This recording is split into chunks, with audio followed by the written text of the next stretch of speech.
Hello प्यारे बच्चों, कैसे हैं आप सभी। आई होप कि आप सभी अच्छे होंगे, स्वस्थ होंगे और मस्त होंगे। राधे राधे सभी को। आज से हम लोग करेंगे नए चैप्टर की शुरुआत। नए चैप्टर क्या मतलब क्लास 9 की फिजिक्स आज से हम लोग कर रहे हैं शुरू। और जो भी क्लास 9 के बच्चे हैं आइए और पढ़िए, सारी बातें आपको समझ में आएंगी। और क्लास 9 एक बहुत ही इंपॉर्टेंट क्लास है। अगर आप लोगों का हायर स्टडी, मान लीजिए अगर 10th के बाद अगर आप लोगों को फिजिक्स पढ़ना है, पीसीएम लेना है या बायोलॉजी लेना है, पीसीबी लेना है, तो फिजिक्स तो दोनों में पड़ेगा। तो क्लास 11 का फिजिक्स और क्लास 11 का फिजिक्स आप लोग को अच्छे से समझना है, तो क्लास 9 की फिजिक्स आप लोग को आनी चाहिए। डिट्टो क्लास 9 ही पूरा क्लास 11 है और क्लास 10 ही पूरा क्लास 12 है। और आगे चलकर 11th में 12th में बढ़ जाता है, लेकिन जितना चीज़ 9th में उतना सेम टू सेम 11th में। अगर बेसिक क्लियर रहेगा, 9th क्लियर रहेगा, तभी आप लोग 11th में अच्छे से पढ़ पाएंगे। बहुत सारे बच्चे क्या होता है 11th में जाने के बाद फिर वापस से जब 11th में चले जाते हैं तो कुछ समझ नहीं आता है उन लोग को, क्योंकि 9 में तो पढ़े नहीं होते हैं। तो आकर फिर से वापस से क्लास 9 पढ़ते हैं, क्लास 9 देखते हैं। तो चलिए टाइम बर्बाद नहीं करेंगे और हम लोग करेंगे चैप्टर की शुरुआत। पहला चैप्टर है मोशन। और एक बात ये 9 के फिजिक्स में 10th का फिजिक्स क्या है कि इंडिपेंडेंट है। 8 का भी जो पिछले क्लास में आप लोग पढ़े तो वो भी इंडिपेंडेंट था, लेकिन क्लास 9 में क्या है ना, एक दूसरे से सब रिलेटेड है। पहला चैप्टर है मोशन, मोशन पढ़ेंगे। दूसरा चैप्टर है NLM, Newton law of motion. तो जब तक मोशन क्लियर नहीं हुआ, मोशन समझ में है ना, न्यूटन लॉ ऑफ मोशन समझ में नहीं आ सकता है, एक दूसरे से लिंक है। फिर आगे जाएगा वर्क एनर्जी पावर। जब तक एनएलएम नहीं आएगा, न्यूटन लॉ ऑफ मोशन नहीं आता, तो वर्क पावर एनर्जी नहीं आएगा। वर्क पावर एनर्जी नहीं आएगा तो फिर अगला चैप्टर है ग्रेविटेशन, ग्रेविटेशन नहीं आएगा। तो एक दूसरे से सारे चैप्टर लिंक है। तो चलिए हम लोग करते हैं शुरुआत। अच्छे से ध्यान से पढ़िएगा, सारी बातें समझ में आएगी। अपन एनर्जी हाई रखना। चलो तो हम लोग पढ़ेंगे। पहला चैप्टर है मोशन। मोशन क्या होता है? दो चीज़ होता है इस चैप्टर में पढ़ेंगे। दो चीज़ होता है, एक होता है मोशन और एक होता है रेस्ट। लेकिन दोनों मोशन और रेस्ट बताएंगे, अभी थोड़ी देर रुक जाइए। उसे मोशन और रेस्ट पढ़ने से पहले हम लोग क्या पढ़ लेते हैं, रेफरेंस पॉइंट। रेफरेंस पॉइंट क्या होता है? रेफरेंस पॉइंट क्या होता है? कोई भी चीज़ हम लोग देखते हैं या फिर एक रेफरेंस पॉइंट लेते हैं। रेफरेंस मतलब कुछ एक रेफरेंस लेते हैं। जैसे किसी ऑब्जेक्ट को देखना है, जैसे मान लीजिए कि मैं अगर बोल दूं कि पीछे बोर्ड है, पीछे बोर्ड है, व्हाइट बोर्ड है पीछे, तो भाई आप लोग पूछो किसके पीछे व्हाइट बोर्ड है मास्टर, किसके पीछे व्हाइट बोर्ड है? तो मैं बोलूँगा मेरे पीछे है। मतलब मैं अपने आप को रेफरेंस मानता हूँ, मैं अपने आप को रेफरेंस मानता हूँ। जैसे मैं बोल दूं कि मेरे ऊपर माइक लगाया गया है, तो कहाँ लगाया गया है? मेरे चेस्ट पे लगाया गया। कहाँ लगाया है? चेस्ट पे माइक लगाया गया। तो चेस्ट क्या हो गया? रेफरेंस हो गया। एक रेफरेंस देते हैं, और किसी चीज़ को रेफरेंस देंगे तभी हम किसी ऑब्जेक्ट को डिनोट कर पाएंगे कि ऑब्जेक्ट कहाँ है। तो वही जब तक मोशन और रेस्ट को भी समझने के लिए रेफरेंस पॉइंट होना चाहिए। रेफरेंस पॉइंट ऑब्जर्वर जब तक नहीं रहेगा, ऑब्जर्वर के रिस्पेक्ट में ही हम लोग मोशन और रेस्ट को डिफाइन करेंगे। कोई भी बॉडी मोशन में है, कोई बॉडी रेस्ट में क्या है।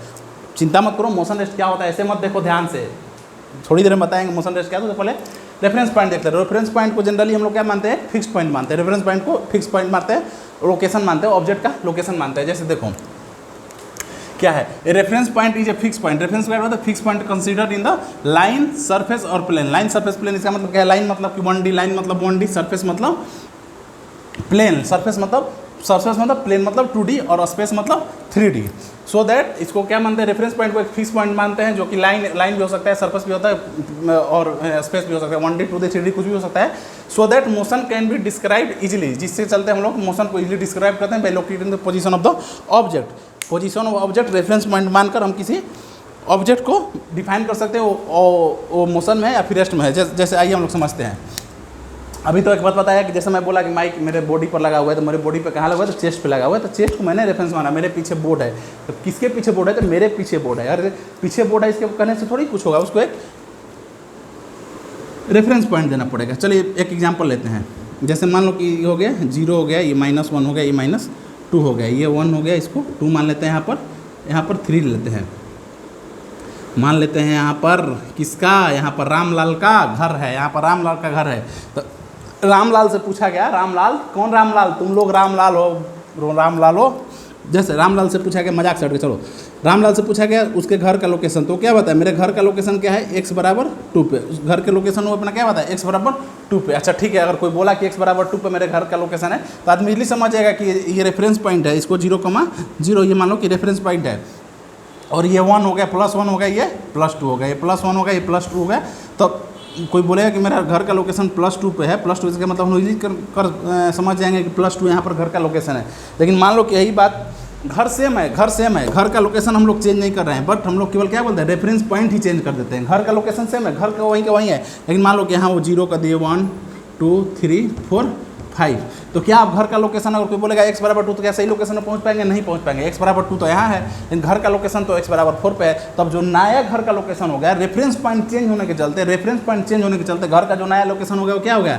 वो x बराबर +4 हो गया। x बराबर +4 हो गया। घर का नया लोकेशन क्या हो गया? x बराबर +4 हो गया। तो घर तो मेरा वही, घर तो कहीं चेंज नहीं हुआ, घर सेम टू से, घर का पोजीशन सेम है, लेकिन हम लोग रेफरेंस पॉइंट चेंज कर दिए। तो इससे हम लोग क्या समझते हैं? किसी चीज़ को लोकेट करने के लिए सबसे इंपॉर्टेंट चीज़ क्या होता है? Reference point. तो ऐसे ही मोशन और रेस्ट को समझने के लिए, उसको बताने के लिए, कोई भी मोशन में है, रेस्ट में, उसको बताने के लिए सबसे जरूरी क्या होता है? Reference point. तो इसीलिए हम पहले आपको बता दें रेफरेंस पॉइंट क्या होता है। क्लियर है? आई होप कि आप सभी को क्लियर होगा। समझ में आया? हाँ ना बोले यार, समझ में आया? पक्की बात। आगे बढ़ जाएं, चलो इसको नोट करें, आगे देखते हैं कि मोशन और रेस्ट क्या होता है। चलो, तो हम लोग अब देखेंगे रेस्ट क्या होता है और मोशन क्या होता है। रेस्ट क्या होता है, मोशन क्या होता है। चलो पहले एक एग्जाम्पल से समझाते हैं। जैसे चलो रेस्ट समझते हैं, रेस्ट क्या होता है। जैसे मान लो कि यहाँ पर कौन खड़ा है, कि यहाँ पर पॉइंट ए है और यहाँ पर पॉइंट बी है। मान लो ए नहीं, इसको कुछ रेफरेंस दे देते हैं। मान लो कि ये 0 है, ये 0 है, 0 मीटर है। और यहाँ पर कौन खड़ा है? यहाँ पर रामलाल खड़ा है। कौन खड़ा है? रामलाल।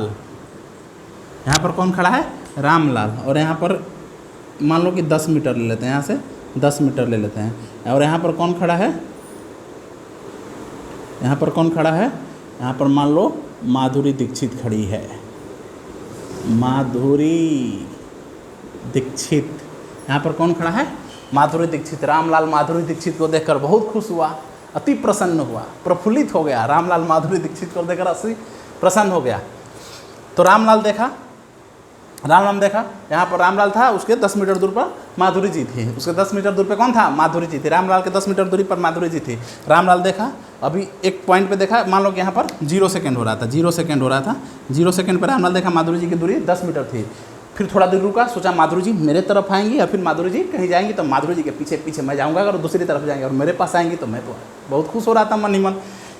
0 सेकंड पे देखा माधुरी जी का दूरी कितना था? 10 मीटर था। फिर वहाँ पर मान लो कि 1 सेकंड गया, 1 सेकंड बीता, माधुरी जी की दूरी फिर भी 10 सेकंड था। माधुरी जी अपने जगह पे खड़ी थी, माधुरी जी का दूरी चेंज ही नहीं हो रहा था। फिर 2 सेकंड पर भी वहीं पर थी, 3 सेकंड पर भी माधुरी जी का डिस्टेंस कभी चेंज ही नहीं हो रहा था। 1 सेकंड बाद, 2 सेकंड बाद, 3 सेकंड बाद, 4 सेकंड बाद टाइम बीतते जा रहा था, लेकिन माधुरी जी और रामलाल के बीच की दूरी कितना थी? माधुरी जी और रामलाल के बीच की दूरी क्या थी? सेम थी। कितनी थी? 10 मीटर थी। दोनों के बीच की दूरी कितनी थी? दोनों के बीच की दूरी क्या थी? 10 मीटर थी। तो इसमें क्या, यहाँ पर हम लोग क्या ऑब्जर्व किए कि समय के साथ टाइम बीतता जा रहा है, उसके बाद भी जो बॉडी है वो मूवमेंट नहीं कर रही, बॉडी अपने रेस्ट पर है। बॉडी का पोजीशन टाइम के साथ चेंज नहीं हो रहा। 10 मीटर पे है स्केल इसका, तो टाइम की चेंज होने के बाद भी वो 10 मीटर पे ही उसका स्केल रह रहा है। टाइम के साथ इसका पोजीशन चेंज नहीं हो रहा है। टाइम के साथ पोजीशन चेंज नहीं होता है। या ऑब्जर्वर के रिस्पेक्ट में अगर टाइम को मान लेते हैं, एक और फ्रेम मान लेते हैं, ये क्या हो गया? ये रामलाल क्या ऑब्जर्वर हो गया, जो देख रहा है, या रामलाल क्या ऑब्जर्वर हो गया, ये रेफरेंस पॉइंट होगा। तो रेफरेंस पॉइंट के रिस्पेक्ट में भी इसका पोजीशन चेंज नहीं हो रहा है। तो वही इसका डिफिनेशन होता है। If an object does not change is position, अगर ऑब्जेक्ट अपना पोजीशन चेंज नहीं करता है with respect to time and with respect to observer, time के साथ और ऑब्जर्वर के रिस्पेक्ट में अगर वो पोजीशन चेंज नहीं करता है तो क्या होता है? वो बॉडी क्या होता है? रेस्ट में होता है। जैसे एक एग्जांपल बताता हूँ, जैसे बचपन की मैं अपनी बातें बताता हूँ। जब बचपन में था तो जब सुबह क्या होता था? मम्मी जगाने आती थी, सोया रहता था आदमी, क्या होता है उसमें? सोया रहता है मतलब क्या होता है? रेस्ट पे होता है। मम्मी जगाती थी, हम 2 भाई बहन, एक भाई, मेरी बड़ी बहन थी, दीदी थी। मम्मी आती थी जगाने, उठ जा बेटा उठ जा। मैं बोलता था कि पहले दीदी को जगा दो, थोड़ी देर मुझे सोने दो। तो उस समय क्या रहता? बॉडी रेस्ट पे रहता था। उस समय बॉडी रेस्ट पे रहता है। वो भी क्या पोजीशन है? रेस्ट पे होता है। मम्मी आई जगाई, फिर भी हम अपना पोजीशन चेंज नहीं किए, तो किसी पोजीशन में हम रेस्ट में थे। तो वही होता है, टाइम के साथ पोजीशन चेंज नहीं करे, ऑब्जर्वर के रिस्पेक्ट में अपना पोजीशन ऑब्जेक्ट चेंज ना करे, तो उसे क्या बोलते हैं? रेस्ट में बोलते हैं। अब भाई दूसरा केस मान लेते हैं। जैसे मान लो कि और केस मानते हैं, यहाँ पर ये मान लो 0 मीटर है और यहाँ पर क्या है? यहाँ पर ये 10 मीटर है। यहाँ पर 0 मीटर है और यहाँ पर क्या है? 10 मीटर है। यहाँ पर कौन खड़ा है? यहाँ पर खड़ा है रामलाल और यहाँ पर खड़ी हैं माधुरी जी। यहाँ पर खड़ी हैं माधुरी जी, यहाँ पर रामलाल। सर कैसा रामलाल को माधुरी जी से मिला दिए? माधुरी जी रामलाल का फैन, रामलाल माधुरी जी का फैन है। रामलाल किसका है? माधुरी जी का फैन है। तो चलो देखो यहाँ पर क्या केस है? दूसरा केस ये है कि रामलाल खड़ा है और माधुरी जी का, यहाँ पर भी डिस्टेंस दोनों सेम है। तो ये 0 सेकंड पे दोनों के डिस्टेंस क्या है? 10 मीटर। लेकिन जैसे ही टाइम गया, जैसे मान लो वो 1 सेकंड बाद क्या हुआ? माधुरी जी यहाँ पर आ गई। 1 सेकंड बाद क्या हुआ? माधुरी जी माधुरी जी यहाँ पर आ गई, 1 सेकंड बाद माधुरी जी कहाँ आ गई, 9 मीटर पे आ गई, 1 सेकंड में माधुरी जी कहाँ आ गई, यहाँ पर आ गई, 1 सेकंड बाद, ये क्या हो गया, 1 सेकंड बाद, अगले 1 सेकंड बाद, दूसरे सेकंड में अगले 1 सेकंड बाद फिर माधुरी जी कहाँ गई, फिर माधुरी जी यहाँ पर आ गई, 8 मीटर पे आ गई, अगले 1 सेकंड में माधुरी जी 8 मीटर पे आ गई, फिर अगले 1 सेकंड में माधुरी जी कहाँ आ गई, माधुरी जी कहाँ आ गई, 7 मीटर पे आ गई। तो क्या हो रहा है, समय के साथ टाइम बीतता जा रहा है, टाइम बीतता जा रहा है, तो ऑब्जेक्ट का पोजीशन क्या होता है, चेंज होते जा रहा है। ऑब्जेक्ट का पोजीशन टाइम के साथ चेंज हो रहा है, पहला केस, और ऑब्जर्वर के रिस्पेक्ट में चेंज हो रहा है। ऑब्जर्वर से पहले ऑब्जेक्ट का डिस्टेंस आया 10 मीटर, फिर उसके बाद आया 9 मीटर, फिर 8 मीटर, साथ ऑब्जर्वर के रिस्पेक्ट में भी डिस्टेंस चेंज हो रहा है, मतलब कि ऑब्जेक्ट का पोजीशन चेंज हो रहा है, और टाइम के साथ जैसे जैसे टाइम बढ़ता जा रहा है वैसे वैसे ऑब्जेक्ट का पोजीशन चेंज होता जा रहा है। तो इसी को क्या बोलते हैं, if an object changes its position with time, time के साथ ऑब्जेक्ट अपना पोजीशन चेंज करे, and with respect to observer, या फिर ऑब्जर्वर के रिस्पेक्ट में, ऑब्जर्वर के रिस्पेक्ट में और टाइम के साथ अगर ऑब्जेक्ट अपना पोजीशन चेंज करे तो उसी को क्या बोलते हैं, उसी को क्या बोलते हैं, उसी को बोलते हैं मोशन। समझ में आया, रेस्ट और मोशन क्या होता है, समझ में आया। बताओ यार, हाँ ना बोले यार, बातें क्लियर है, ऐसे नहीं काम चलेगा, बोलना पड़ेगा हाँ या ना। समझ में आया, चमका आगे बढ़ जाएं, मोशन और रेस्ट समझ में आया, हाँ मास्टर समझ में आ गया, आगे बताओ। चलो एक और चीज़, अल्बर्ट आइंस्टीन साहब ने क्या बताया था, आइंस्टीन साहब ने बताया था कि सिंगल ऑब्जेक्ट, ध्यान से सुनना, single object can be at rest and in motion, can be at rest and be in motion at the same time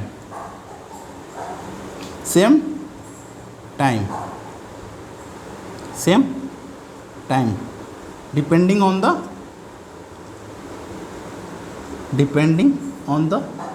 observer।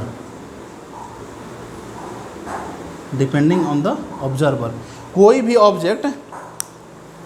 Object एक ही समय पर मोशन में भी रह सकता है और रेस्ट में भी रह सकता है, मोशन में भी रह सकता है और रेस्ट में भी रह सकता है। वो किस चीज़ पर डिपेंड करता है, वो ऑब्जर्वर पर डिपेंड करता है। जैसे एग्जांपल देते हैं, जैसे मान लो कि अभी हम लोग क्या बोले, अभी मैंने क्या बोला कि हम लोग जब सोए रहते हैं तो किसी में रेस्ट में रहते हैं, क्या वो रेस्ट में रहते हैं ऑब्जर्वर के रिस्पेक्ट में वो रेस्ट में रहते हैं। तो कोई हमारी मम्मी देख रहे हैं या पापा देख रहे हैं, कोई फ्रेंड देख रहा है तो हम रेस्ट में है, लेकिन कोई एक्चुअल में रेस्ट में है नहीं, वो एक्चुअल में रेस्ट में नहीं, वो ऑब्जर्वर के रिस्पेक्ट में।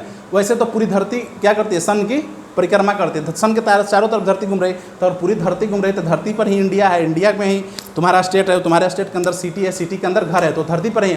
तो अगर धरती सन का चक्र लगा रही है, उसके गोल गोल घूम रही है, तो इसका मतलब तुम्हारी घर भी घूम रहा है, तुम्हारा घर घूम रहा है, तो घर में तो तुम भी घूम रहे हो। तो अगर सन के रिस्पेक्ट में देखो तो तुम क्या मोशन में हो, लेकिन अगर रिस्पेक्ट दूसरा बदल दिया जाए, अगर ऑब्जर्वर चेंज किया जाए, अगर मम्मी के रिस्पेक्ट में, घर वाले के रिस्पेक्ट में देखे तो क्या है, तुम रेस्ट में हो। जैसे एक और एग्जाम्पल देते हैं, जैसे मान लो कि रामलाल है और माधुरी जी हैं, मान लो कि कुछ समय यहाँ पर आने के बाद दोनों लोग मिल गए दोनों, फिर रामलाल माधुरी जी से क्या करना, बातें करने लगे, दोनों साथ में चलने लगे, दोनों क्या है, साथ में चलने लगे, रामलाल और माधुरी जी दोनों साथ में चल रहे, तो साथ में चल रहे हैं, दोनों का पोजीशन सेम है, जहाँ माधुरी जी है वहाँ रामलाल। अगर ये एक डेग बढ़ रहा है तो ये एक कदम जा रहा है, ये एक कदम जा रहा है तो वो एक कदम, दोनों बढ़ रहे हैं, तो दोनों एक दूसरे के रिस्पेक्ट में क्या है, दोनों एक दूसरे के रिस्पेक्ट में क्या है, दोनों एक दूसरे के रिस्पेक्ट में रेस्ट में है। दोनों को लग रहा है कि हम लोग रेस्ट में चल ही नहीं रहे हैं सॉरी। लेकिन एक दूर बैठा कौन है, चिंटू लाल, दूर बैठा एक चिंटू लाल देख रहा है, अरे रामलाल माधुरी जी से मिल लिया, चिंटू बहुत चिंतित है, और दोनों बातें करते हुए जा रहे हैं। चिंटू लाल क्या देख रहा है कि रामलाल और माधुरी जी दोनों बातें करते हुए जा रहे हैं, दोनों मूवमेंट कर रहे हैं, दोनों चल रहे हैं। तो चिंटू लाल को क्या लग रहा है, चिंटू लाल को लग रहा है कि माधुरी जी और रामलाल क्या कर रहे हैं, मोशन में, दोनों चल रहे हैं, दोनों क्या है, मोशन में, दोनों चल रहे हैं। लेकिन रामलाल और माधुरी जी एक दूसरे के रिस्पेक्ट में क्या है, रेस्ट में, क्योंकि दोनों एक दूसरे को रेस्पेक्ट पर। जैसे मान लो कि अभी फ्लाइट में बैठे हो, नहीं सर मैं फ्लाइट में नहीं बैठा हूँ, नहीं बेटे बड़े हो जाओ, पढ़ लो, जॉब करना तो फ्लाइट में बैठना। फ्लाइट में बैठोगे तो क्या होता है ना, देखो फ्लाइट में बैठोगे तो फ्लाइट क्या होता है, ऊपर चले जाता है, बादल के ऊपर चले जाता है फ्लाइट, नीचे केवल क्या होता है, चारों तरफ क्या देखते, केवल बादल दिखाई देता है। तो फ्लाइट में बैठोगे ना तो ऐसा फील होगा ना कि जैसे फ्लाइट चल ही नहीं, जैसे लगता है कि वो तो पूरा स्पीड में चलता है, 1000 किलोमीटर 1200 किलोमीटर ऐसे प्रति घंटे की रफ्तार से चलता है, लेकिन तुम लोग क्या लगेगा, बैठोगे तो लगेगा कि हम रेस्ट में है, क्योंकि चारों तरफ बादल है, कुछ दिखाई नहीं देता है, कुछ दिखाई नहीं। जैसे ट्रेन में बैठते हैं, ट्रेन का एग्जांपल है, जैसे ट्रेन में क्या बैठते हैं, ट्रेन में बैठे रहते हैं तो ट्रेन के चारों तरफ से खिड़की बन के, विंडो बन के, गेट बन, उसमें भी तुमको नहीं पता चलेगा कि ट्रेन चल रही है या नहीं चल रही है। अगर आवाज़ उसका साइलेंट कर दिया जाए और AC डब्बा हो, AC कोच के अंदर हो, तो उसमें पता नहीं। लेकिन ट्रेन में कैसे पता चलेगा, क्योंकि रेफरेंस पॉइंट मिल जाता है, खिड़की खुला रहता है तो लगता है कि वो पेड़ है, वो इलेक्ट्रिक का पोल है, तो सब क्या होता है, पार होता है, जूं जूं जूं, चक चक चक। बचपन में देखते थे हम लोग, काउंट भी करते थे, 1 2 3 4 ऐसे, मालगाड़ी का डब्बा पार हो रहा है, पार हो, काउंट करते थे। किए हो ना? हाँ सर, मास्टर तुम भी किए हो। हाँ बच्चे, मास्टर भी एक समय में बच्चा था। तो क्या होता था, ट्रेन में हम लोग को एक रेफरेंस पॉइंट मिल जाता कि पेड़, जैसा लगता था पेड़ पार हो गया, इसका मतलब कि पेड़ का पोजीशन है, उससे अगर पार हो गया जैसा मतलब ट्रेन चल रहा है। लेकिन अगर वही फ्लाइट में बैठोगे तो कुछ दिखाई नहीं, केवल बादल चारों तरफ व्हाइट व्हाइट बादल दिखाते, समझ ही नहीं आता है। बिल्कुल तुमको नहीं लगेगा हम रेस्ट में, तुम लगेगा क्या हम रेस्ट में, तुमको क्या लगेगा कि हम रेस्ट में। और फ्लाइट में बैठे सारे पैसेंजर भी, वो भी एक दूसरे को, जहाँ वो है, यहाँ पर रामलाल बैठा है, यहाँ पर चिंटू बैठा है, दोनों का पोजीशन चेंज ही नहीं रहा, दोनों को लगेगा कि फ्लाइट चल ही नहीं रहा, एकदम रेस्ट में है। लेकिन वो रियल में रेस्ट में रहता है, नहीं रहता है। अगर नीचे से देखोगे, नीचे वाले व्यक्ति देखेगा, नीचे से पर्सन देखेगा तो फ्लाइट तो बहुत तेजी से गुजर रही है, उसके लिए तो मोशन में। तो वही अल्बर्ट आइंस्टीन साहब ने कहा था कि single object can be at rest and motion, can be at rest and motion. ये क्या है, रेस्ट। एक ही समय पर कोई ऑब्जेक्ट रेस्ट पर भी रह सकता है और मोशन पे भी रह सकता है, वो डिपेंड करता है पॉइंट ऑफ व्यू पे, ऑब्जर्वर पर डिपेंड करता है। बातें क्लियर है? इतनी बातें समझ में आगे बढ़ जाएं, आगे बढ़ जाएं। चलो आगे चलो, पढ़ देंगे फिजिकल क्वांटिटी। आगे बढ़, इसको नोट कर लो, फिर पढ़ेंगे फिजिकल क्वांटिटी क्या होता है। चलो फिजिकल क्वांटिटी देखते हैं। फिजिकल क्वांटिटी क्या होता है? फिजिकल क्वांटिटी दो प्रकार का होता है। फिजिकल क्वांटिटी दो प्रकार होता है, एक स्केलर क्वांटिटी जिसको शॉर्ट में स्केलर भी बोलते हैं, और एक होता है वेक्टर क्वांटिटीज जिसको शॉर्ट में वेक्टर भी बोलते हैं। जैसे कोई भी, जैसे मान लो कोई भी क्वांटिटी है, उसमें क्या होता है, जैसे कोई भी क्वांटिटी है उसमें क्या होगा, उसमें बताओ, उसमें किसी भी क्वांटिटी में क्या चीज़ होता है? तीन चीज़ होता है। किसी भी क्वांटिटी में क्या चीज़ होता है? तीन चीज़ होता है। तीन चीज़ होता है। क्या होता है? पहला कोई भी क्वांटिटी उसमें क्या होगा? उसमें मैग्नीट्यूड होगा। उसमें क्या होगा? उसमें मैग्नीट्यूड होगा। दूसरा क्या होगा? दूसरा यूनिट होगा। और तीसरा क्या होगा? डायरेक्शन होगा। तीसरा क्या होगा? डायरेक्शन। तीसरा क्या होगा? डायरेक्शन होगा। पहला मैग्नीट्यूड होगा, दूसरा यूनिट होगा, तीसरा डायरेक्शन होगा। जैसे अगर तुमसे पूछा जाए कि तुम्हारा वेट कितना केजी है, तुम्हारा मास, वेट नहीं सॉरी, वेट और मास दोनों अलग अलग चीज़ें होती है। वेट और मास कन्फ्यूजन हो तो ना, आगे समझ में आएगा अगले चैप्टर में। वर्क एनर्जी पावर में वेट और मास दोनों अलग चीज़ होता है। चलो तुमसे पूछा जाए कि तुम्हारा मास कितना है, तुम्हारा मास कितना है, तो तुम क्या बोलोगे? तुम्हारा मास कितना है तो तुम क्या बोलोगे? 10 kg। सॉरी 10 kg नहीं, मान लो 70। 10 kg का कौन होता है मास्टर? 9 क्लास का बच्चा 10 kg का क्या होता है? दूध पीने वाला बच्चा, समझे हो क्या? चलो अगर तुमसे कोई मास पूछे, तुम बताए कितना? 70 kg। तो 70 क्या हो गया? ये 70 70 है, क्या हो गया? ये मैग्नीट्यूड हो गया। 70 क्या होगा? मैग्नीट्यूड हो गया। केजी क्या हो गया? केजी यूनिट हो गया। केजी क्या हो गया? यूनिट हो गया। इसमें क्या, इसमें डायरेक्शन आया? नहीं आया। डायरेक्शन आया? नहीं आया। इसमें डायरेक्शन की कोई ज़रूरत नहीं है। अगर तुमसे कोई मास पूछे तुम्हारा मास कितना है, तो इसमें डायरेक्शन की कोई ज़रूरत नहीं है। जैसे मान लो कि तुम्हारे गाड़ी चलाते, जैसे तुम लोग बाइक तो चलाते ही होगे या स्कूटी चलाते होगे, तो तुम, हाँ मास्टर बाइक स्कूटी दोनों चलाते हैं, हम लोग तो कार भी चलाते हैं। चलो तो अगर तुमसे कोई पूछा कि तुम्हारी बाइक की स्पीड कितनी है, तुम्हारी बाइक की स्पीड कितनी है, तो तुम क्या बोलते हो? 90 kilometre per hour. 90 kilometre per hour, 70 kilometre per hour, 40 kilometre per hour. तो 40 kilometre per hour, 40 kilometre per hour, 40 kilometre per hour. तो 40 क्या हो गया? 40 मैग्नीट्यूड हो गया। किलोमीटर आर क्या हो गया? किलोमीटर आर क्या हो गया? यूनिट हो गया। किलोमीटर आर क्या हो गया? यूनिट हो गया। ये क्या हो? डिस्टेंस का हो गया और ये टाइम का हो गया। दोनों क्या है? यूनिट है। किलोमीटर आर क्या हो गया? यूनिट हो गया। कोई तुमसे टाइम पूछे कितना बज रहा है, तो तुम क्या बोलोगे? 7 o'clock, 9 o'clock, 3 PM, 4 PM। तो 4 PM मतलब क्या हो गया? 4 क्या हो गया? मैग्नीट्यूड हो गया। PM क्या हो गया? यूनिट हो गया। ये पहला केस। दूसरा केस क्या होता है? जैसे मान लो कि कोई बोला कि तुमसे पूछा कि दरवाजे पर, मैं मान लो मैं बोलता हूँ कि दरवाजे पर फोर्स लगाओ 10 न्यूटन का। फोर्स लगाओ 10 न्यूटन। कितना का लगाओ? फोर्स लगाओ 10 न्यूटन का। न्यूटन क्या होता है? फोर्स का यूनिट होता है। आगे आएगा पढ़ने के लिए, अभी के लिए बस इतना जानो कि न्यूटन क्या होता है, फोर्स का यूनिट। तो जैसे मास का यूनिट क्या होता है? केजी, यहाँ पर है ना 70 kg। जैसे फोर्स का यूनिट क्या होता है? न्यूटन होता है। जैसे तुमसे बोला कि दरवाजे पर फोर्स लगा 10 न्यूटन का, तो 10 न्यूटन का फोर्स किधर लगा? जैसे बोलते हो दरवाजे पर, एक बात देखो दरवाजे पर क्या होता है? पुल और पुश लिखा रहता है। अगर पुल करना है तो पुल करो, पुश करना है तो पुश करो। अगर तुमसे बोला गया कि दरवाजे पर 10 न्यूटन का फोर्स लगा और तुम ये देखे नहीं कि पुल करना है या पुश करना है, किधर 10 न्यूटन का फोर्स ना है। जैसे घर में जैसे क्या होता है, अगर तुम रूम में एंट्री करते हो तो दरवाजे पर फोर्स पीछे की ओर लगाओगे, पीछे की ओर ऐसे करोगे, दरवाजा खुलता है, और आगे की तरफ ऐसे कोई दरवाजा बंद है, जैसे मान लो कि दरवाजा बंद है, जैसे दरवाजा बंद है, फोर्स इधर की तरफ लगा रहे हो, फोर्स इधर की तरफ लगा रहे हो, इधर के क्या दरवाजा खुलेगा 10 न्यूटन से? नहीं खुलेगा। तो उसमें क्या होता है, उसमें आपको बताना पड़ेगा किस डायरेक्शन में लगाना है, किस डायरेक्शन में आता है। तो डायरेक्शन क्या होता है, एक ईस्ट होगा, वेस्ट होगा, नॉर्थ होगा, साउथ होगा, इनवर्ड होगा या आउटवर्ड होगा, 6 प्रकार का डायरेक्शन होगा। फोर्स लगाने का डायरेक्शन क्या होता है, 6 डायरेक्शन होता है, या ईस्ट में लगेगा, वेस्ट में लगेगा, साउथ में लगेगा, नॉर्थ में लगेगा, या फिर इनवर्ड लगेगा, आउटवर्ड लगेगा। जैसे दरवाजे पर 10 न्यूटन का फोर्स लगाना है, तो तुम लोगों को तुम अगर नहीं पता है कि इनवर्ड लगाना है, आउटवर्ड लगाना है, तुम्हारा आउटवर्ड लगा, दरवाजा तो खुलेगा नहीं, दरवाजा तो पुश करने पर खुलेगा। अगर फोर्स 10 न्यूटन का इनवर्ड लगा होगा तब तो दरवाजा खुलेगा। तो फोर्स बताने के लिए फोर्स के साथ साथ डायरेक्शन भी जरूरी होती है। फोर्स के साथ साथ डायरेक्शन होती है कि 10 न्यूटन का फोर्स किधर लगाएं। अगर बोल दिया 10 न्यूटन का तो किधर, इधर इधर इधर इधर इधर इधर किधर लगाएं, पता ही नहीं है। तो इसलिए फोर्स के साथ साथ डायरेक्शन बताना जरूरी है। समझ में आ गया? दो क्वांटिटी क्या होता है, मैग्नीट्यूड, यूनिट और डायरेक्शन, 3 चीज़ होती है। एक में क्या होता है, स्केलर, इसी जिसमें केवल ये 2 मैग्नीट्यूड और यूनिट है, जिसमें मैग्नीट्यूड और यूनिट है उसको क्या बोलते हैं, स्केलर बोलते हैं। और जिसमें डायरेक्शन की जरूरत हो, magnitude as well as direction, magnitude के साथ साथ डायरेक्शन की भी जरूरत हो, तो उसको क्या बोलते हैं, वेक्टर क्वांटिटी। देखो वही बात लिखे हुए है, द क्वांटिटी विच ओनली है मैग्नीट्यूड, जिसके पास केवल मैग्नीट्यूड हो, जिसके पास केवल magnitude but not having any direction, is called scalar. क्या होता है, स्केलर होता है। इसका एग्जांपल लिख लो। इसका एग्जांपल क्या होगा, इसका एग्जांपल होगा स्पीड होगा, इसका एग्जांपल होगा स्पीड होगा, डिस्टेंस होगा, स्पीड होगा, डिस्टेंस होगा, टाइम होगा, मास होगा, ऐसे ही बहुत सारा होगा, एक्सेट्रा होगा। और वेक्टर क्या होता है, द क्वांटिटी विच है both magnitude as well as direction, magnitude के साथ साथ डायरेक्शन भी जरूरी है। जैसे हम लोगों ने अभी एग्जांपल देखा, इसका एग्जांपल देखा, क्या देखा, फोर्स। इसका एग्जांपल क्या देखा, फोर्स। इसका एग्जांपल देखा, फोर्स। दूसरा क्या होता है, डिस्प्लेसमेंट। डिस्प्लेसमेंट में भी डिस्टेंस और डिस्प्लेसमेंट क्या होता है, कंफ्यूज मत होना, अभी तुरंत अगला टॉपिक यही है, डिस्टेंस और डिस्प्लेसमेंट। डिस्प्लेसमेंट में भी डायरेक्शन पर डिपेंड करता है, डिस्प्लेसमेंट डायरेक्शन पर डिपेंड करता है। वेलोसिटी, स्पीड और वेलोसिटी क्या होता है, सेम चीज़ होती है। और इसको मैग्नीट्यूड से देखा, मैग्नीट्यूड वाइज देखा जाए तो स्पीड और वेलोसिटी सेम चीज़ होती है, लेकिन अगर डायरेक्शन के साथ किया जाए तो क्या होता है, वेलोसिटी हो जाएगी, और विदाउट डायरेक्शन क्या होता है, स्पीड होता है। समझ में आ गया क्या होता है, समझ में इतनी बातें समझ में आई क्या होता है। आगे बढ़ जाए, समझ में आया, क्लियर है? हाँ ना बोले यार, हाँ ना बोलना पड़ेगा।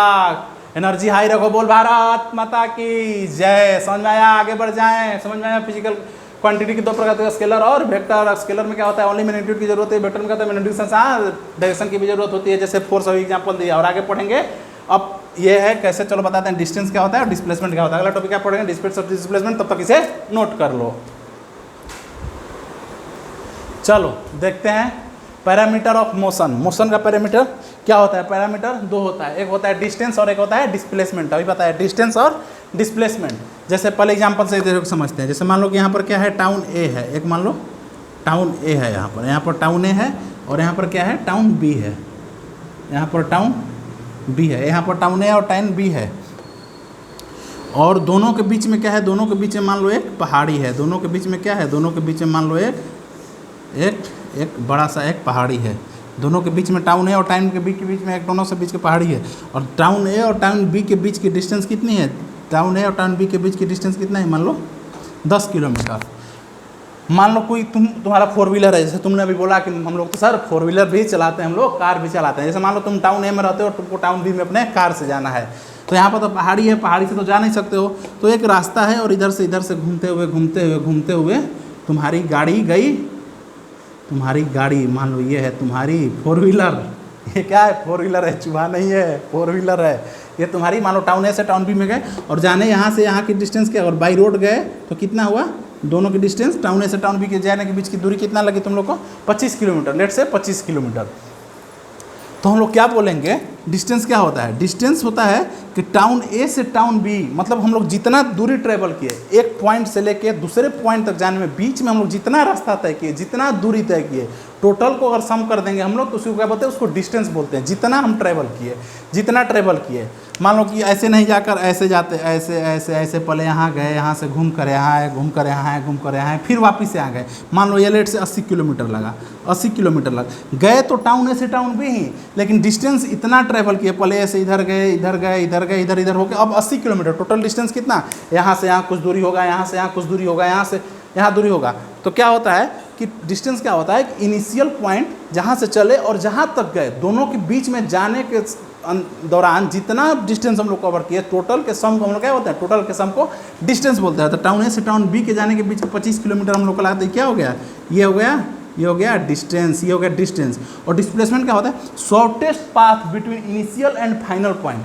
फाइनल पॉइंट और इनिशियल पॉइंट के बीच में सबसे कम दूरी क्या है, सबसे कम दूरी। तो हम लोग किधर से भी जाएं सबसे कम दूरी यही है, सबसे कम दूरी दोनों को जो कनेक्ट करे डायरेक्टली, ये क्या है कम दूरी, तो 10 किलोमीटर। 10 किलोमीटर क्या है, इनिशियल पॉइंट और फाइनल पॉइंट के बीच में क्या डिस्प्लेसमेंट है, ये क्या है शॉर्टेस्ट पाथ है, शॉर्टेस्ट पाथ है between initial and final 10 kilometre, इसको क्या बोलते हैं डिस्प्लेसमेंट। डिस्टेंस हम लोग जितना दूरी तय किए, जितना कवर किए, जितना ट्रैवल किए उसको डिस्टेंस, लेकिन ये जरूरी नहीं है डिस्टेंस को ट्रैवल करना जरूरी है। लेकिन एक बात ध्यान रखना, डिस्प्लेसमेंट जरूरी नहीं है कि डिस्प्लेसमेंट हम लोग ट्रैवल करें, डिस्प्लेसमेंट कोई जरूरी नहीं है कि हम लोग ट्रैवल करें, वही होता है actual path travel by the object. Distance क्या होता है, actual path travel by the object, object के द्वारा जो एक्चुअल पाथ ट्रैवल किया गया उसी को क्या बोलते हैं, डिस्टेंस बोलते हैं। पर डिस्प्लेसमेंट क्या होता है, shortest path between initial and final point, initial और फाइनल पॉइंट के बीच के जो सबसे कम दूरी होती है, सबसे कम पाथ होता है दूरी वाली, उसी को क्या बोलते हैं, डिस्प्लेसमेंट बोलते हैं। It is a scalar quantity, क्या है अभी बताया था, डिस्टेंस क्या है स्केलर क्वांटिटी, और डिस्प्लेसमेंट क्या है वेक्टर क्वांटिटी है। क्या सर इसको याद रखना है, नहीं याद नहीं रखना है बेटे, अभी बताता हूँ दोनों कैसे है, कैसे कौन ये स्केलर है, कैसे ये वेक्टर, ये कैसे मैग्नीट्यूड पर डायरेक्शन पर डिपेंड करता है, डायरेक्शन पर डिपेंड नहीं करता है। डिस्टेंस का ऐसा यूनिट क्या होता है, मीटर होता है, और इसका भी ऐसा यूनिट मीटर होता है। डिस्टेंस और डिस्प्लेसमेंट दोनों को मेजर करते हैं मीटर में। ये है क्या, ये इंपॉर्टेंट पॉइंट है, इसको ध्यान रखना, एक नंबर में पूछ लेता है सीबीएसई में। डिस्टेंस क्या कभी जीरो नहीं हो सकता है, डिस्टेंस कभी जीरो नहीं होता है, और डिस्प्लेसमेंट जीरो हो सकता है, और डिस्प्लेसमेंट इवेंट डिस्प्लेसमेंट निगेटिव भी हो सकता है, लेकिन डिस्टेंस कभी जीरो और निगेटिव नहीं हो सकता है। डिस्टेंस जीरो क्यों नहीं हो सकता है, डिस्टेंस क्या होता है, डिस्टेंस क्या होता है, ट्रैवल, बॉडी के द्वारा जितना डिस्टेंस ट्रैवल किया गया। तो अगर मान लो हम लोग एक कदम भी चले, थोड़ा सा भी चले, तो क्या कुछ ना कुछ तो दूरी तय किए होंगे, 1 किलोमीटर नहीं 100 मीटर, 100 मीटर नहीं 10 मीटर, 10 मीटर नहीं 100 सेंटीमीटर, एक कुछ तो किए होंगे। अगर डिस्टेंस ट्रैवल किया तो कुछ ना कुछ किया, तो वो क्या होता है, डिस्टेंस होता है। डिस्टेंस क्या होता है, कभी जीरो नहीं होगा। और ट्रैवल ही नहीं किया, ट्रैवल नहीं, तुम लोग का दिमाग में आएगा सर मान लीजिए हम ट्रैवल नहीं किए तो यार बॉडी रेस्ट में हो जाएगा ना, जब पोजीशन टाइम के साथ चेंज नहीं करेगा तो बॉडी रेस्ट में, ही बताया ना रेस्ट में क्या होता है, मोशन क्या होता है। जब डिस्टेंस ट्रैवल ही नहीं करेगा, बॉडी चेंज ही नहीं करेगा, पूछो तो रेस्ट में है। लेकिन थोड़ा सा भी पोजीशन चेंज कर ले, इसका मतलब कुछ तो दूरी तय किया होगा, सेंटीमीटर मिलीमीटर कुछ तो किया होगा, तो क्या हो जाएगा, डिस्टेंस हो गया। तो डिस्टेंस कभी जीरो नहीं हो सकता है, समझ में आया, हाँ ना बोले यार, डिस्टेंस जीरो नहीं हो सकता, डिस्प्लेसमेंट जीरो हो सकता है। डिस्प्लेसमेंट कैसे जीरो हो सकता है, और बताते हैं, चलो एक एग्जांपल लेते हैं। अभी छोटा सा एक एग्जांपल लेते हैं। जैसे मान लो तुम अपने घर से निकले, तुम अपने घर से सुबह गए, स्कूल गए, मान लो यहाँ पर तुम्हारा मान लो स्कूल है, लेट से तुम्हारा यहाँ पर स्कूल है, या स्कूल गए, स्कूल में पढ़ाई किए 2 घंटा 4 घंटा पढ़ाई किए, वापस अपने घर आ गए। तो अगर तुमसे पूछा जाए कि दिन भर पूरे दिन के दौरान तुमने कितना डिस्टेंस ट्रैवल किया था, तुम डिस्टेंस क्या बताओगे, घर से स्कूल गए, स्कूल से घर आए, तो ये डिस्टेंस कुछ किलोमीटर होगा, सम किलोमीटर ये होगा, कुछ किलोमीटर ये होगा, दोनों को ऐड करके हम लोग बता देंगे हम लोग इतना डिस्टेंस ट्रैवल किया। लेकिन डिस्प्लेसमेंट क्या होता है, डिस्प्लेसमेंट होता है द इनिशियल पॉइंट और फाइनल पॉइंट के बीच में शॉर्टेस्ट पाथ। तो क्या इनिशियल पॉइंट तुम्हारा घर है, घर से ही चले थे, फाइनल पॉइंट भी क्या तुम्हारा घर है, फाइनल पॉइंट भी क्या तुम्हारा घर है, हाँ फाइनल पॉइंट भी मेरा घर है। तो डिस्टेंस क्या हो गया, इनिशियल पॉइंट और फाइनल पॉइंट के बीच में शॉर्टेस्ट पाथ क्या है, कुछ है ही नहीं, जीरो है, जहाँ से चले थे हम लोग वहीं पर आ गए। या फिर लेट से एक एग्जांपल ले लो, कोई सर्कल है, सर्कल के ऊपर तुम लोग चल रहे हो, यहीं पर आ गए, पॉइंट ए से चले थे और पॉइंट ए पर पूरे राउंड चल गए, सर्कुलर मोशन कर दिए, एक सर्कुलर मोशन कर दिए। जैसे गाँव में कुआं होता था, कुआं के मान लो गोल गोल गोल गोल गोल गोल ऐसे चल दिए। तो यहाँ से चले तो यहीं पर आ गए, तो तुम्हारा डिस्टेंस तो ट्रेवल हुआ, कितना डिस्टेंस ये होगा, ये सर्कमफ्रेंस, क्या होता है 2πr, एरिया सर्कल का सर्कमफ्रेंस क्या होता है 2πr। तो तुम्हारा डिस्टेंस तो 2πr हुआ, डिस्टेंस तो तुम्हारा 2π इतना चले, लेकिन डिस्प्लेसमेंट क्या हुआ, डिस्प्लेसमेंट जीरो हो गया, क्योंकि इनिशियल और फाइनल के बीच में कोई दूरी ही नहीं है। फाइनल माइनस इनिशियल क्या है, जीरो है, फाइनल और माइनस इनिशियल क्या है, जीरो। यहाँ पर कोई डिस्टेंस जहाँ से चले थे वहीं पर आ गया। समझ में आया, हाँ ना बोले यार, समझ में आया। चलो और एग्जाम्पल देते हैं, बातें क्लियर हो जाइए। बताते हैं कि डिस्टेंस स्केलर कैसे और डिस्प्लेसमेंट वेक्टर कैसे है, और इवन ये भी बता देंगे एग्जाम्पल से कि जीरो कैसे नहीं हो सकता और जीरो कैसे हो सकता है। चलो आगे बढ़ जाए। यस मास्टर, आगे बढ़ जाओ। रेशम का रूमाल गले में डाल के तो आ जाना दिलदार मेरे, तो मैं दिल्ली का सुरमा लगा के खड़ी हूँ क्लब के दरवाजे पे, हाँ रेशम। चलो जैसे मान लो मान लो कोई बॉडी है, यहाँ से चला यहाँ और यहाँ से चला यहाँ से चला हुआ है। मान लो ये ए हो गया, ये बी हो गया और ये सी हो गया। ये हो गया 10 मीटर, ये हो गया 3 मीटर। मान लो कि दूसरा केस लेते हैं, यहाँ से चला फिर यहाँ से चला, यहाँ से चला फिर यहाँ से, ये मान लो कितना हो गया 10 मीटर, ये कितना हो गया, तो ये भी 3 मीटर। तीसरा केस, ऐसे चले ऐसे आए, यहाँ से कितना हुआ 10 मीटर, और ये कितना है, ये हो गया 3 मीटर। अच्छा, चौथा केस एक और लेते हैं। यहाँ से यहाँ गए, चौथा केस ध्यान से सुनना, यहाँ से यहाँ गए, यहाँ से यहाँ गए, जैसे मान लो ये हो गया, ये बी हो गया, यहाँ से यहाँ गए, कितना डिस्टेंस है 10 मीटर, और फिर बी से फिर वापस कहाँ है, बी से वापस मान लो ऐसे आ गए, यहाँ पर पॉइंट सी है, उसी पाथ पे है वापस, उसी पाथ पे यहाँ है, ये पॉइंट कितना हो गया, सी हो गया, ये मान लो कितना हो गया 3 मीटर हो गया। अच्छा, ये 3 मीटर। एक केस और मान लेते हैं, एक केस और मान लेते हैं, जैसे यहाँ से गए और यहाँ आए, यहाँ से गए और यहाँ आए, ये कितना हो गया 10 मीटर हो गया, ये कितना हो गया, ये 3 मीटर हो गया। चलो, तो इसमें अगर बोला जाए कि डिस्टेंस कितना है, इसमें डिस्टेंस कितना है, इसमें डिस्टेंस कितना है, तो पहले हम लोग टोटल डिस्टेंस मतलब क्या होता है कि कितना बॉडी ट्रैवल किया, बॉडी कितना ट्रैवल किया, तो पहले कितना किया, पहले 10 मीटर किया, फिर कितना किया 3 मीटर किया, तो टोटल कितना हो गया 13 मीटर हो गया। इसका डिस्प्लेसमेंट क्या हो गया 13 किलोमीटर। यहाँ पर अगर पूछा जाए कि डिस्टेंस कितना हो गया 13 मीटर, यहाँ पर डिस्टेंस पूछा जाए तो पहले कितना दूरी तय किया, चला 10 मीटर, फिर कितना चला 3 मीटर, तो टोटल कितना हो गया 10 + 3 क्या हो गया 13 मीटर, 10 + 3 13 मीटर। फिर यहाँ पर भी पूछा जाए, यहाँ पर बॉडी ऐसे चला 10, यहाँ पर 3, तो यहाँ पर भी डिस्टेंस कितना हो गया 13 मीटर, यहाँ पर भी 10 + 3 13 मीटर। यहाँ पर देखो, यहाँ पर डिस्टेंस कितना हुआ, पहले शुरू में चला यहाँ से यहाँ तक कितना है, यहाँ से यहाँ तक कितना है 10 है, यहाँ से यहाँ तक कितना चला, यहाँ से यहाँ ए से बी गया 10, और बी से फिर वापस आया सी, कितना आया 3, तो 10 3 कितना हो गया 13, 13 कितना हो गया डिस्टेंस हो गया 13 किलोमीटर। इस केस में भी वही है, पहले यहाँ 10 चला, यहाँ पर 3 चला, तो यहाँ पर भी डिस्टेंस कितना हो गया, यहाँ पर भी डिस्टेंस कितना हो गया 13 मीटर। तो क्या हम लोग एक बात ऑब्जर्व करो, क्या हम लोग पाथ चेंज कर रहे हैं, पहले स्ट्रेट जा रहे थे, पहले क्या चल रहा स्ट्रेट जा रहे हैं, तो भी डिस्टेंस कितना हुआ 13 मीटर, फिर ऐसे जाकर स्ट्रेट जाकर फिर अपवर्ड हो गया, स्ट्रेट जाकर फिर अपवर्ड हो गया, फिर भी डिस्टेंस क्या हो गया 13 मीटर। डायरेक्शन क्या हो गया, पहले ऐसे जाते थे, फिर ऐसे क्या हो, डायरेक्शन चेंज हो गया, डायरेक्शन क्या हो गया चेंज हो गया, डायरेक्शन फिर भी कितना रहे 13 मीटर।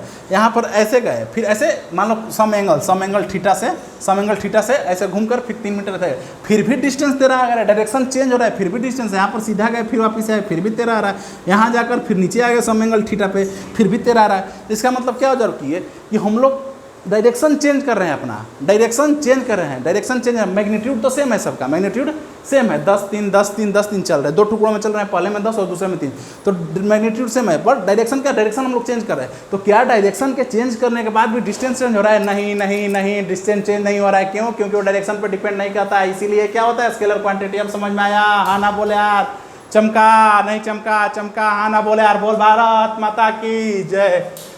तो क्या हुआ, हम लोग यहाँ से बोल सकते हैं कि हम लोग डायरेक्शन चेंज कर रहे हैं, फिर भी डिस्टेंस चेंज नहीं हो रहा है, इसका मतलब डिस्टेंस डायरेक्शन पर डिपेंड नहीं करता है, और डायरेक्शन पर जो डिपेंड नहीं करता है केवल मैग्नीट्यूड पर डिपेंड करता है, उसको क्या बोलते हैं, उसको स्केलर क्वांटिटी बोलते हैं। तो इसीलिए डिस्टेंस स्केलर क्वांटिटी होगा, और डिस्टेंस कभी जीरो नहीं होगा। तो तुम लोग को मैंने बेस्ट एग्जाम्पल दे दिया, डिस्टेंस कभी भी जीरो नहीं होगा, क्योंकि थोड़ा सा भी डिस्टेंस तय करेंगे, दूरी ट्रेवल करेंगे, तो उसमें डिस्टेंस कुछ आएगा, नहीं करेंगे तो बॉडी रेस्ट पर होगी। समझ में आएगा, बातें इतनी क्लियर है। चलो अब डिस्प्लेसमेंट की बात करते हैं।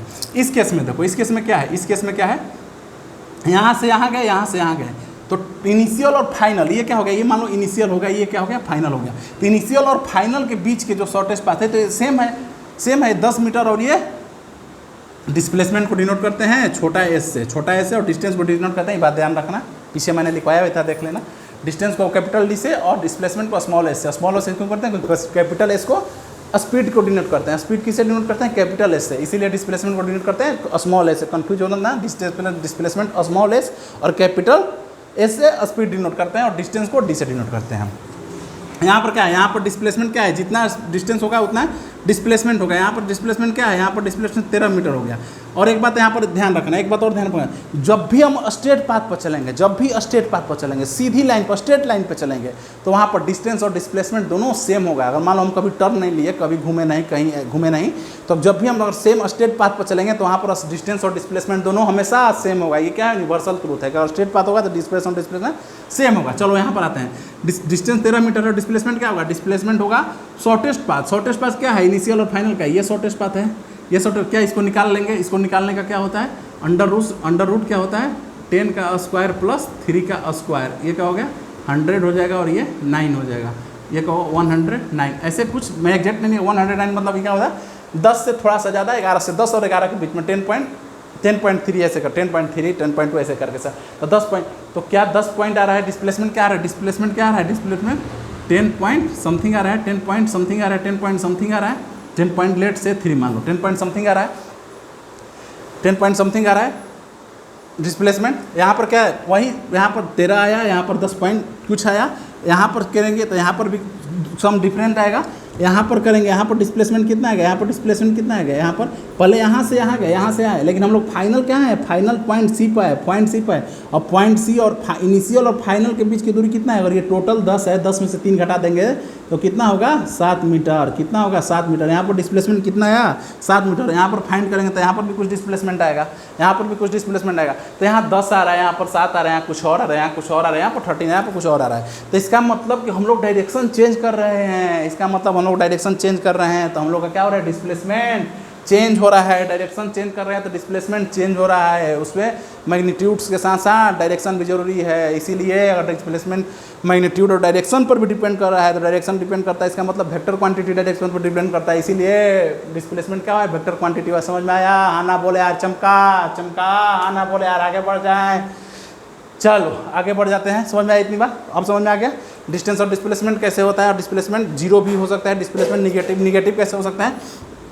जैसे मान लो कि तुम यहाँ पर हो, मान लो कि 0 पर हो, यहाँ पर 1 है, यहाँ पर 2 है, यहाँ पर मान लो लेट से 3 है, यहाँ पर -1 है। मान लो यहाँ से तुम चले, यहाँ से जाकर यहाँ से वापस आ गए, यहाँ से जाकर यहाँ से वापस आ गए, तो ये क्या है, यहाँ तो डिस्प्लेसमेंट क्या होता है, डिस्टेंस तो तुम्हारा कितना हो गया 3 पॉइंट ये हुआ, यहाँ से गए 3 ये हुआ, और वापस यहाँ पर आए 4, जैसे 3 यूनिट और एक ये 4 यूनिट, तुम्हारा डिस्प्लेसमेंट डिस्टेंस तो टोटल 7 हो गया, डिस्टेंस टोटल 7 हो गया कि तुम मतलब कितना फास्ट ट्रेवल की ये डिस्टेंस होता है। लेकिन डिस्प्लेसमेंट क्या होता है, डिस्प्लेसमेंट क्या होता है, इनिशियल और फाइनल बीच के shortest path between initial and final, initial और फाइनल के बीच के शॉर्टेस्ट पाथ। तो ये क्या था, 0 पर थे और अभी क्या होगा, अभी -1 पर थे, डिस्प्लेसमेंट तुम्हारा कितना हो गया, डिस्प्लेसमेंट क्या हो गया -1 हो गया, डिस्प्लेसमेंट माइनस हो गया मतलब डिस्प्लेसमेंट निगेटिव होगा। और डिस्प्लेसमेंट सर्कुलर रूप में है, सर्कुलर रूप में या क्लोज पाथ बोल दो, कोई भी पाथ हो, जैसे यहाँ पर ट्रेंगल भी है, ट्रेंगल शेप पर भी है, तो यहाँ पर भी क्लोज पाथ जहाँ से चले तो वहाँ पर आ जाएगा, स्क्वायर शेप है और स्क्वायर रेक्टेंगल शेप है, यहाँ पर है चाहे फिर स्क्वायर है। और सर्कुलर पाथ में और क्लोज लूप में चलेंगे, क्लोज लूप में चलेंगे, और जहाँ से चले थे अगर वहीं पर आ गया तो डिस्प्लेसमेंट 0 होगा, उसमें डिस्प्लेसमेंट हमेशा 0 होगा। समझ में आ गया? समझ में आ गया? आगे बढ़ जाए। चलो एक चीज़ और बता देते हैं, लगे हाथ, एक चीज़ और बता देते हैं। रे बावरिया तेरा मन, देखो जैसे मान लो केस 1, जैसे केस 1 ले लेते हैं, केस 1, जैसे केस 1 और एक केस 2 ले लेते हैं, एक केस 2 ले लेते हैं, केस 2 ले लेते हैं, केस 2 लेते हैं। जैसे मान लो एक बॉडी है, यहाँ पर मान लो पॉइंट ए है, पॉइंट बी है, पॉइंट सी है, मान लो ये कितना है, ये 20 मीटर है, ये 20 मीटर है और ये 10 मीटर है, 10 मीटर है, ये इनिशियल पॉइंट है, इनिशियल है, ये फाइनल है, ये फाइनल है। एक दूसरा केस लेते हैं, यहाँ पर ए पॉइंट, यहाँ पर बी पॉइंट, यहाँ पर C point, A B C, यहाँ से ए से बी गया, बी से सी गया, सी से वापस फिर यहाँ पर आया, सी से वापस कहाँ आया, सी से वापस बी आया। ये मान लो 20 मीटर है, ये 20 मीटर है, ये 10 मीटर है और ये भी 10 मीटर है। ये क्या है, इनिशियल पॉइंट हो गया, इनिशियल हो गया, और ये क्या हो गया, ये फाइनल हो गया, ये फाइनल हो गया। 2 केस हो गया, इनिशियल हो गया, ये फाइनल हो गया। अब यहाँ पर बताओ डिस्टेंस कितना होगा, यहाँ पर बताओ डिस्टेंस कितना होगा, 20 मीटर और 10 मीटर, यहाँ से यहाँ गया तो डिस्टेंस कितना होगा, 20 metre plus 10 metre, 20 metre plus 10 metre, total कितना हुआ, 30 मीटर हुआ। और यहाँ पर यही पता तो डिस्प्लेसमेंट का, डिस्प्लेसमेंट भी यहाँ से यहाँ इनिशियल और फाइनल के बीच के जो शॉर्टेस्ट पाथ होता है, जो दूरी होता है, वो कितना हुआ, यहाँ पर भी ये भी 30 मीटर हुआ, ये भी 30 मीटर, 20 मीटर और 10 मीटर, ये भी 30 मीटर हुआ। तो क्या हम लोग यहाँ से कह सकते हैं कि D = S है, D = S है, मतलब कि डिस्टेंस डिस्प्लेसमेंट के बराबर है। डिस्टेंस क्या है, डिस्प्लेसमेंट के बराबर है, डिस्टेंस डिस्प्लेसमेंट के बराबर है। कब है डिस्टेंस डिस्प्लेसमेंट के बराबर, कब है डिस्टेंस डिस्प्लेसमेंट के बराबर, कब होगा, जब पाथ क्या हो जाएगा, जब पाथ = स्ट्रेट हो जाएगा,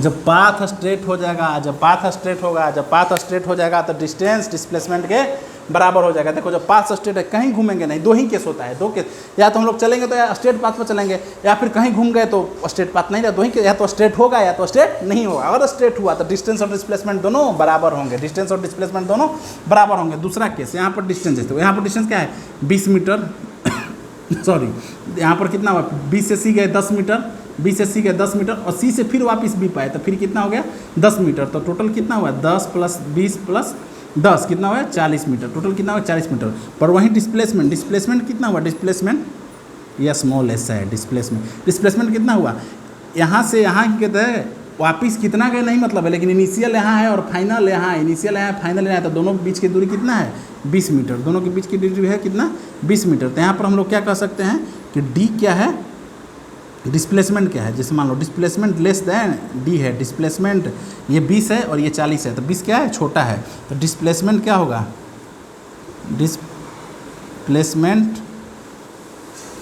डिस्प्लेसमेंट क्या होगा less than distance, displacement less than distance हो गया। डिस्प्लेसमेंट लेस देन डिस्टेंस कब हो रहा है, डिस्प्लेसमेंट लेस देन डिस्टेंस कब हो रहा है, जब पाथ है स्ट्रेट नहीं है, path not straight, path not straight, path straight नहीं है, जब पाथ स्ट्रेट नहीं होगा तब डिस्प्लेसमेंट हमेशा छोटा होगा। पहले जो 5 केस दिखाया था उसमें भी देखना जितना डिस्प्लेसमेंट आएगा 13 से कम ही आएगा, जब भी आएगा 13 से कम ही आएगा। अगर पाथ स्ट्रेट हुआ तो डिस्टेंस डिस्प्लेसमेंट से बराबर आएगा, और पाथ कर्व हुआ स्ट्रेट नहीं हुआ तो इसका मतलब डिस्प्लेसमेंट हमेशा डिस्टेंस से छोट होगा। तो एक बात हम लोग क्या कह सकते हैं कि डिस्प्लेसमेंट जो है वो कभी डिस्टेंस से बड़ा हो ही नहीं सकता है, डिस्टेंस हमेशा डिस्प्लेसमेंट से बड़ा ही होगा, डिस्टेंस हमेशा डिस्प्लेसमेंट से बड़ा होगा या फिर डिस्प्लेसमेंट के बराबर होगा। तो एक यूनिवर्सल ट्रूथ लिख सकते हैं, एक यूनिवर्सल ट्रूथ मतलब एक बात क्या लिखते हैं जो हमेशा सच हो, जो हमेशा सच हो, हमेशा सच हो, क्या लिख सकते हैं, डिस्प्लेसमेंट हमेशा क्या होगा, हमेशा छोटा होगा या फिर बराबर होगा किसके, डिस्टेंस के। ये क्या है, यूनिवर्सल ट्रूथ है, ये यूनिवर्सल ट्रूथ है। क्या डिस्प्लेसमेंट डिस्टेंस से बड़ा हो सकता है, कभी नहीं हो सकता है। क्या डिस्टेंस और डिस्प्लेसमेंट दोनों इक्वल हो सकते हैं, हाँ इक्वल हो सकते हैं जब पाथ कर्व हो, और जब पाथ स्ट्रेट हो, जब पाथ स्ट्रेट नहीं होगा तो डिस्प्लेसमेंट छोटा होगा डिस्टेंस से। तो हम लोग यूनिवर्सल ट्रूथ है कि ये ले सकते हैं हमेशा सच होगा, डिस्प्लेसमेंट या तो छोटा होगा या बराबर होगा, हमेशा या तो छोटा होगा या तो बराबर होगा। समझ में आ गया, बातें क्लियर है, यहाँ तक बातें क्लियर है, आगे बढ़ जाएं। चलो एक क्वेश्चन करते हैं और आज के लेक्चर यहीं पर समाप्त करते हैं। इतनी बातें समझ में आ गई, इसको नोट कर लो। चलो एक क्वेश्चन करते हैं, चलो क्वेश्चन देते हैं, एक क्वेश्चन देखते हैं। क्वेश्चन क्या है, पढ़ो, क्वेश्चन पढ़ लो ध्यान से। A farmer moves along the boundary of a square field side 10 metre in 40 second. एक स्क्वायर फील्ड की बाउंड्री है, जैसे मान लो एक स्क्वायर हो गया, स्क्वायर फील्ड है ये एक मान लो कि स्क्वायर फील्ड हो गया, ये हो गया ए हो गया, ये मान लो बी हो गया, ये सी, ये डी, और इसकी क्या है साइड कितनी है, साइड है 10 मीटर, साइड है 10 मीटर। स्क्वायर है तो सबकी साइड 10 मीटर, ये भी 10 होगी, ये भी 10 होगी, ये भी 10 होगी, सारी 10 मीटर होगी। फार्मर क्या करता है, स्क्वायर बाउंड्री पर घूमता है, स्क्वायर बाउंड्री पर घूमता है और एक चक्कर लगाता है। एक चक्कर लगाता है कितने में, साइड जिसकी साइड स्क्वायर फील्ड की साइड है, square field of size 10 metre in 40 second. 10 metre की साइड मतलब सब 10-10 मीटर है, और 40 सेकेंड में एक चक्कर लगाता है। 40 सेकेंड में यहाँ से चलता है ए से, तो ए पर आ जाता है, कितना टाइम लगता है 40 सेकेंड। ए से ए चलने में कितना लगता है 40 सेकेंड लगता है। तो पूछ रहा है what will be the magnitude of the displacement of the farmer.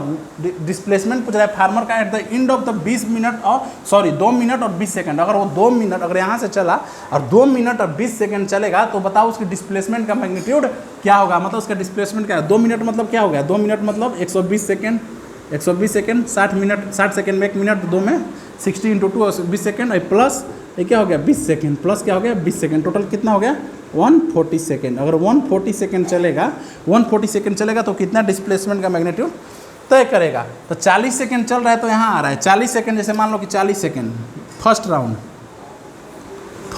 कितना कर रहा है, फर्स्ट राउंड में कितना कर रहा है 40 सेकंड में। तो क्या जब यहाँ से यहाँ चल के आ रहा है, जब यहाँ से यहाँ चल कर एक राउंड पूरा, क्या उसका डिस्प्लेसमेंट 0 हो रहा है। हाँ ना बोल यार, हाँ ना बोलना पड़ेगा, चमका या नहीं चल। डिस्टेंस वो कितना होगा, डिस्टेंस 10, 20, 30, 40। डिस्टेंस तो ऑफकोर्स अगर एक राउंड करता है तो डिस्टेंस क्या होगा 40 मीटर। लेकिन क्या डिस्प्लेसमेंट क्लोज पाथ है, क्या क्लोज लूप है तो डिस्प्लेसमेंट क्या होगा, जहाँ से चला था वहीं पर आ गया था। इनिशियल और फाइनल के बीच के कोई दो, इनिशियल और फाइनल दोनों सेम है, तो यहाँ पर डिस्प्लेसमेंट 0 हो गया। तो अगर एक राउंड करता है तो 0 हो गया। तो 40 सेकंड में एक राउंड करता है, 2 राउंड कितना करेगा 80 सेकंड में। दूसरा राउंड कितना में पूरा करेगा, दूसरा राउंड कितना में पूरा करेगा 80 सेकंड में। दूसरा राउंड कितना में पूरा करेगा 80 सेकंड में। फिर डिस्प्लेसमेंट 0 होगा, दूसरा पूरा। फिर तीसरा कितना करेगा, फिर तीसरा 120 सेकंड में करेगा। तीसरा कितना में करेगा 120 में करेगा। फिर तीसरा आया फिर तीसरा आया, फिर तीसरा राउंड आया तो फिर उसका डिस्प्लेसमेंट 0 होगा, फिर डिस्प्लेसमेंट 120 सेकंड चल दिया, 140 सेकंड चलना, 120 सेकंड चल दिया, तो अभी कितना सेकंड उसको बाकी है, 20 सेकंड। कितना सेकंड बाकी है, 20 सेकंड। और 40 सेकंड में एक राउंड पूरा कर रहा है, तो 20 सेकंड में कितना आधा राउंड पूरा करेगा। क्या इसका आधा राउंड ये हुआ, ये 10 और 10 क्या, अगला 20 सेकंड में यहाँ पर आएगा, अगला 20 सेकंड 3.5 3.5 राउंड, 3.5 राउंड कितना में पूरा करेगा, 140 सेकंड में 3.5 पर आधा यहाँ पर क्या करेगा, यहाँ पर मान लो कि यहाँ से चला था और 4 रेंज में फार्मर यहाँ आ गया, फार्मर यहाँ से चला था और यहाँ आ गया, 140 सेकंड के बाद यहाँ आ गया, तो यहाँ आ गया, तो अब डिस्प्लेसमेंट पूछ रहा है कितना होगा। तो डिस्प्लेसमेंट क्या होता है, डिस्प्लेसमेंट क्या होता है, ये अगर ये मत बोल देना मूर्ख बालक कि 10 और 10 बीच डिस्प्लेसमेंट, क्या होगा, डिस्टेंस हो गया। डिस्प्लेसमेंट क्या होगा, shortest path between initial and final. ये क्या इनिशियल है, यहाँ से चला था और यहाँ पर आकर रुका फाइनली, तो ये जो डिस्टेंस है, ये डिस्टेंस कितना होगा, ये डिस्टेंस हम लोग को फाइंड करना है। तो ये स्क्वायर है, तो स्क्वायर का ये क्या है, स्क्वायर का दो कोन को जोड़ने वाला क्या होता है, डायगोनल होता है। तो डायगोनल क्या होता है, डायगोनल ऑफ स्क्वायर कितना होता है, डायगोनल ऑफ स्क्वायर क्या होता है, a√2, a क्या होता है, साइड होता है, तो ए साइड इसमें कितना है, 10√2 मीटर। इसका डिस्प्लेसमेंट क्या होगा, 10√2 मीटर, 10√2 मीटर, 10√2 मीटर। समझ में आया, हाँ ना बोले यार, समझ में आया, चीज़ें क्लियर है, आज का लेक्चर समझ में आया, समझ में आया, पक्की बात मान लें, पक्की बात, बोल भारत माता की जय। मास्टर तुम इतना अच्छा पढ़ाते हो, सारी बातें समझ में आती है। हाँ बेटे, इसीलिए धीरे धीरे पढ़ाता, आराम से पढ़ाता हूँ, सारी पॉइंट क्लियर कर पढ़ाता हूँ। चलो आज के लिए इतना ही, घर पे जाइए, इसको रिवीजन कीजिए, पढ़ाई कीजिए, सारी चीज़ें समझ में आएगी। तब तक के लिए टाटा एंड बाय बाय, अपना ख्याल रखिए, अपनों का ख्याल रखिए, जय हिंद।